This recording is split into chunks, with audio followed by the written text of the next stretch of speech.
महत्वाची बातमी, मालेगावातील उपमहापौरांच्या दालनातील टिपू सुलतानचा फोटो हा आता काढण्यात आलेला आहे।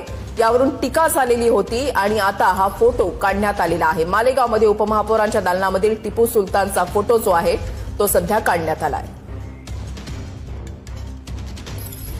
नगरपालिकेच्या नवनिर्वाचित उपमहापौर शाने हिंद यांच्या दालनात टिपू सुलतान यांचा फोटो लावण्यात आला होता। याच दालनाच्या त्यांच्या खुर्चीच्या वरती त्या ठिकाणी टिपू सुलतान यांचा फोटो लावण्यात आल्याने मालेगाव शहरातील हिंदुत्ववादी संघटनांनी मोठा विरोध केला होता।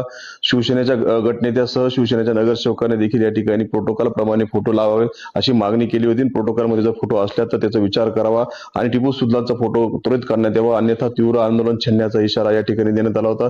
टिपू सुलतानच्या फोटो लावल्याने मालेगाव शहरामध्ये हिंदुत्ववादी संघटनामार्फत तीव्र निषेध या ठिकाणी व्यक्त करण्यात आला होता। हिंदुत्ववादी संघटनेने निवेदन देत मालेगाव महापालिकेच्या आयुक्तांना निवेदन देत त्या देखील टिपू सुलतानचा फोटो काढण्याचा देखील मागणी या ठिकाणी करण्यात आली। जोपर्यंत टिपू सुलतानचा फोटो काढण्यात येत नाही तोपर्यंत या ठिकाणी मालेगाव शहरातील मालेगाव महानगरपालिकेच्या बाहेर उपमहापौरांच्या दालनाच्या बाहेर या ठिकाणी आंदोलन छेडण्यात येईल असा इशारा दिल्यानंतर आता प्रशासनाने प्रोटोकॉलनुसार या ठिकाणी नगर सचिवांमार्फत या ठिकाणी फोटो काढण्यात आलेले आहे। आणि आपण बघू शकतो या ठिकाणी फोटो काढल्यानंतरची आजचा सुट्टीचा दिवस असेल, उद्या सुट्टीचा दिवस असेल, परवा त्याचे काय पडसाद उमटतात हे पाहणं महत्त्वाचं ठरणार आहे।